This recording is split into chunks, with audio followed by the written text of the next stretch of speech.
салом дӯстон, агар шумо аз рехтани мӯи сар азият мекашед ё ин ки ришатонро ғафз кардан мехоҳед, дар бадани шумо сафедчаҳои пӯст ба назар мерасад, ё ин ки худро фарбе ё хароб кардан мехоҳед ва аз бӯи бадан халос шудан мехоҳед, пас ба шумо гиёҳҳои табиӣ аз SOFSAVDO кӯмак мекунад. Дастафка ба Москва ва шаҳрҳои дигари Русия. Рақамҳо дар зери навор ва рӯи экран. Аз номи канали мо гап занед, ба шумо ҳатман тахфиф карда мешавад.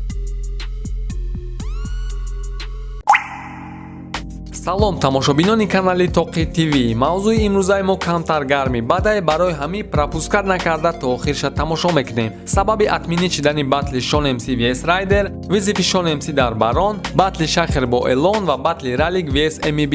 Сар мекунем ай визиф додани Shakher дар Elon. Чихеле ки дар канали Хез2020 видео биромад Shakher дар Elon визиф дод барои баттл кардан. Ки қати наму барандае ки мора баттл мондане қати наму баттл мефорам бикунам Elon да визиф.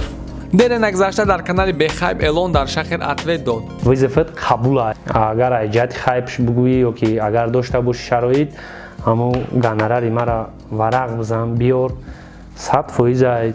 Ҳамин туда агар кати ма баттл кардан ягон фоида боша, ма баттл мекунам кати. Ҳамин ма кати баттл кардан туда ягон фоида боша, ягон значение дошта боша, фоидаи мара биёр, яъне маблаға ма кайти баттл мекунам. Дар якчанд барномаҳо Elon гуфта буд ки то 50,000 нагира баттл намеброя. Бале, ин маблағ беҳад калона ва шояд ки ҳамин сабаби наршидани баттл гарда. Shakher дар видеош гуфта буд ки ҳамун маблаға Elon барои худаш кофта биёва, баъд Shakher қатиш бепул баттл меброя. Ва 50,000 дод биё баттл мекунем ватан. Бачакҳои Хез2020 аллакай дар дуюм видео меша ки дар Elon ягон сухан меган.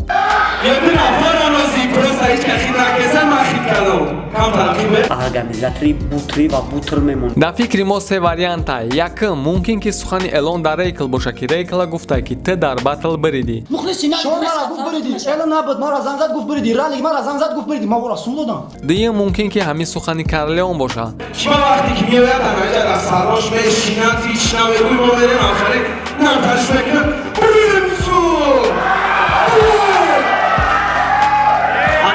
Аз сеюм вариант мумкин вақте ки Elon нияти ташкил кардани батли ленд бо ягон бачакҳои Хез2020 кард. Агар тарафай нарозӣ карда тонем ягон нафар Хез2020 ва ленда батлша ташкил мекунем моҳи оянда.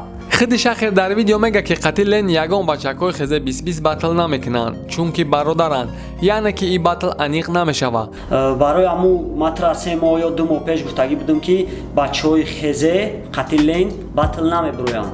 мавзӯи дигари мо оиди батли Shon MC vs Ryder. Ryder вақте ки ол визиф дод бисёр буданд нафарое ки мехостанд қати Ryder баттл кунанд. Лек Ryder ягон каса қабул накард. Баъдан Ryder видео карда гуфт ки агар ягон нафари сос пайдо нашава, ма худам дар як одам визиф метиҳам. Ҳамин хелам шид. Ryder визиф дод. Визиф дар Shon MC. ма Shon MC да визиф метам. ай сабабе ки мухлисошуро ҳамчун фристайлер мешиносанд.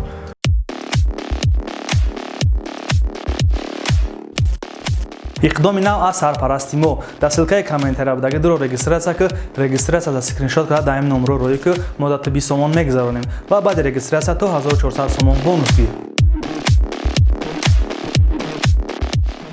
Shon MC нафаре ки тӯли қадар сол тонистад дар топ беста ва ба кадом воситае ки набоша ай назари мухлис дур нашидай. Ахир нияти баттл биромада накард ва албатта ки батли Shon барои бисёри одамо интересние ки чӣ хел Shon MC баттл мекуна. Ай рӯи суханҳои баъзе реперон Shon пеш баттл мекард, лек то ҳозира ягон видеош нест, чунки ҳамун вақто сиёмка нашида буданд. Сунат Шарипов, организатори батлери Shon MC vs Ryder, видео карда рӯз ва шаҳре ки бояд батло гузара аниқ кард. Рӯзи баттл аниқ шид ва дар канали Сунат Шарипов видео биромад ки батли Shon MC vs Ryder атмена шуд. Ryder ОТКАЗ кард. Чӣ гуфтаме бародар? Батли Shon MC ва Ryder намешавад. Мара чӣ хеле мефаҳме бифаҳме, не ки ман мирам хостам ки шава, не ки нашуд. ай рӯи суханҳое ки Сунат Шарипов дар барнома бо MEB гап задагиай, агар Ryder розӣ шава, баттл ҳатман мешава. Мумкин ки ба ягон хулоса аниқ биёянд ва баттл ё дар Тоҷикистон ё ин ки дар Санкт-Петербург баргузор шава. Rally ва MEB рам баттл доранд ва баттли ё бояд баргузор гарда, агар ки ягон фоҷиа нашава. Я сутка вақт мекаша то Питер рафтани мара. мане ки мекунам батла барое ки ман навистам тайёр кардам. 2018 сол МБ бо яке аз собиқ намояндаҳои Race Pro нави KMC баттл карда буд. Прототипи ма килер тайёр карда Shon Pol. Биё шогирди тай хубта бардорай Pol.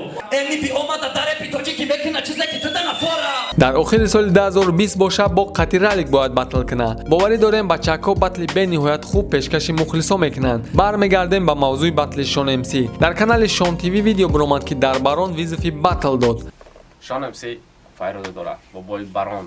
бале, визов дар барон. ҷой ба ҷоиш нест ки айни замон барон дар публика сертамошобинтарин шахсият шудагиай. айҷияти мухлиса дар назар надорем. вақтҳои охир чи трек, клип ё ягон наворе ки барон пешниҳоди мухлисо мекунад, просмотри хуб мегираву трекоша дар бисёр кӯчаву мошинои шаҳр мешунавӣ. замоне буд ки барон бисёртар трекҳое мехонд ки гапҳои дағал дар уҷа бисёр мешунавидӣ ва ӯ хел трека ту наметонистӣ ки дар пеш ягон одами калонтар ё ин ки дар хона баланд монда гӯш кунӣ. шояд яке аз сабабҳое ки барон машҳур шуд ҳамин боша ки ҳамун намуди реп хондана бас кард. нашод абдурозиқ намегем чунки дар комментария бисёр авнои гапа менависанд. Shon MC, Шаҳбоз Шарипов, рости гап ранги ин мардак 12 сол дар реп дар топ бидан бениҳоят мушкил ай. лек ба чӣ ҳолате ки набоша ҳамин кор ай дасташ омадест. замоне буд ки барон дар трекош дар Shon намёк медод ва ҳар хел сухано мегуфт. шояд мақсадаш ответи Shonаш дад кардан буд ки ягон трек қати ответаш бита. ӯ вақт нисбат ба просмотр нисбат ба мухлис байни барону Shon беҳад фарқи калон буд. лек чӣ хеле ки меган дунё чархофалакай. оҳиста оҳиста омада ҳамин хеле шуд ки Shon MC худаш дар барон визов дод. Dünya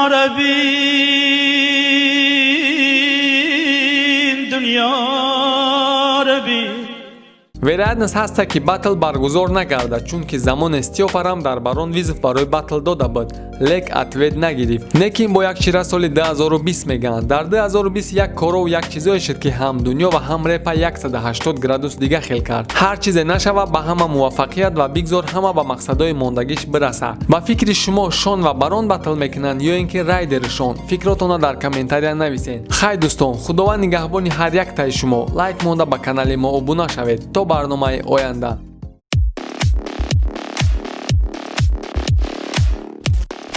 иқдоми нав аз сарпарасти мо дар силкаи комментария будаги дуро регистратсия ки регистратсия за скриншот карда дар ин номро рӯи ки мо дар тиби сомон мегузаронем ва баъди регистратсия то 1400 сомон бонус гир.